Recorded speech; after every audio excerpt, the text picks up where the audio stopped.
ஒன்றா வந்து குடும்பம் பண்ணிட்டுருச்சு. இப்போ 5, 6 வயசு அது வெளியே போனேன். வெளிய போனீங்களா? வெளியேன்னா பிறத்தாள் இதுவும் போவேன் செய்வேன். 2வது அப்படின்னா அவளும். ஆ. 2வது சிறுசா இருக்கு போயுமா அதே எனக்கு பயம். அது வைஃப் சந்தியம்மா சிறுசா இருக்கு. ஆனால் கிடைச்சா கொஞ்சம் பெருசா இருக்கு. என்ன சார் சாதாரணமா சொல்றீங்களே வெளிய போவோம் அப்படின்ட்டு. இது உங்க ஒய்ஃப் கேட்டா என்ன ஆகும்? ம். ஒய்ஃப் கேட்டா நீங்க வெளிய போறதே தப்பு சார். நீங்க வந்து வீட்டுல வந்து ஒய்ஃப் கிட்ட அவங்ககிட்டே சாப்பிட்டா வந்து இருந்தா எல்லாம் கரெக்டா தான் இருக்கும். அது போன பயப்படுதே. போயிட்டு 2 சரி நாள் ஓகே. உங்களுக்கு இது பிரச்சனை அப்படின்னு சொல்லிட்டு நம்ம டாக்டர் கேட்டாங்க. அதுக்கு என்ன சொல்யூஷன், அதுக்கு என்ன பண்ணுமோ அதுக்கு ஏத்த ட்ரீட்மெண்ட்ட நாங்க குடுப்போம். அதுக்கு தானே நாங்க இருக்கோம். அப்படியா? ஆமா சார். எனக்குன்னா ஒரு இதா இருக்கு. சங்கட்டமா இருக்கு. அப்படிலாம் யோசிக்க கூடாது சார். நீங்களாம் வந்து இந்த மாதிரி சங்கடப்படக்கூடாது.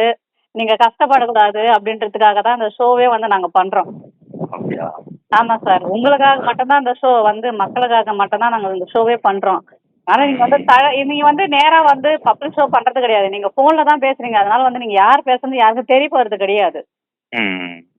ஸோ அதனால வந்து உங்களுக்கு என்ன டவுட், உங்களுக்கு என்ன வேணுமோ நம்ம சார்கிட்ட தரேன். நீங்க சார்கிட்ட பேசுங்க. அதுக்கு சொல்யூஷன் அவர் தருவார்.